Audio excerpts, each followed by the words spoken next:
عسلامة ومرحبا بكم. فما تعليق من متابعة قالت لي نجمشي تورينا الدار اللي تصور فيها مسلسل شمس وظلال.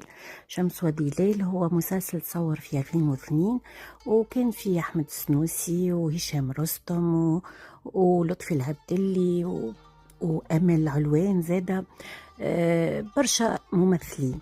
عد حبيت نوريكم شنو ما أهم البلايص اللي تصوروا فيها المسلسل. بعد ما وقع التصوير تصوروا في جهة باب جديد المركاض مونفلوري. باش نبداو بدار هشام رستم. وقت هشام رستم يمثل ولده لطفي العبدلي هو داخل الدار. هذوما لقطات من المسلسل شمس وظلال.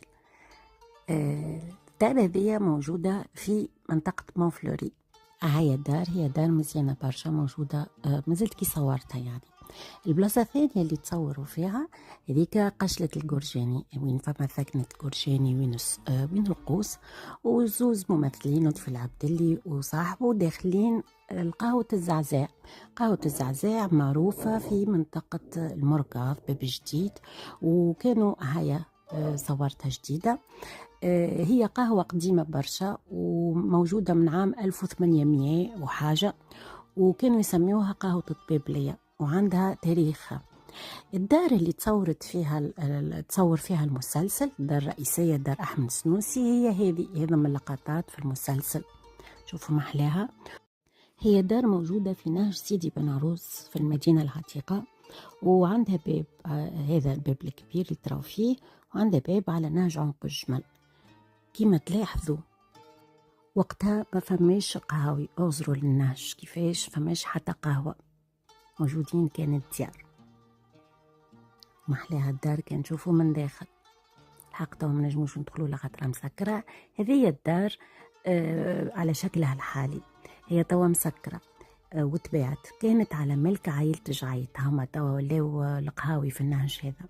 شو محلاها، دار كبيرة برشا، عندها باب هذا وباب يعطي على نهج عنق الجمل. والدار هذيك اللي بابها أصفر هذيك دار حمودة باشا. الدار هذه هي دار جعيت، كانت على ملك حمودة جعيت اللي كان في جمعية الأوقاف. والدار هذه تبنيت في القرن 19 وشهدت إضافات وتغييرات، خاصة في النص الثاني من القرن العشرين، وسكنتها كما قلت لكم عائلة جعيت حتى 2008. آخر واحد من عائلة جعيت سكن فيها هو سي سيف جعيت اللي هو إمام جامع حمودة باشا. وأنا كان باش نعترف لكم بسر، هذا المخزن تبع الدار. أنا الدار هذه هي كانت السبب في عشقي للمدينة العتيقة. يعني أنا دخلت الدار هذه في عام تصوير المسلسل، وقتها خاطر سي سيف كان زميلي، كان يدرس معايا في كوليج ابن رشد، ونعرف العائلة متاعه، ودخلت للدار هذية.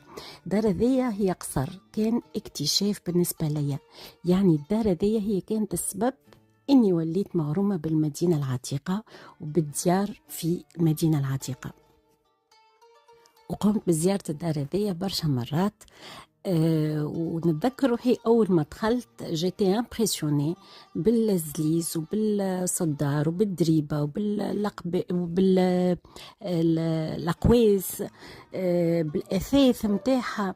حسيلو هي دار متعة. انتم كان تحبوا تشوفوا الدار كيفاش معناتها كانت كل تتفرجوا في مسلسل شمس وظلال دار أحمد السنوسي.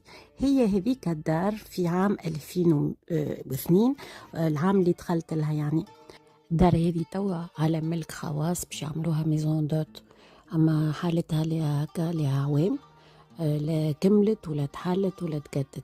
ان شاء الله تتريقل ويحافظوا على طابعها المعماري.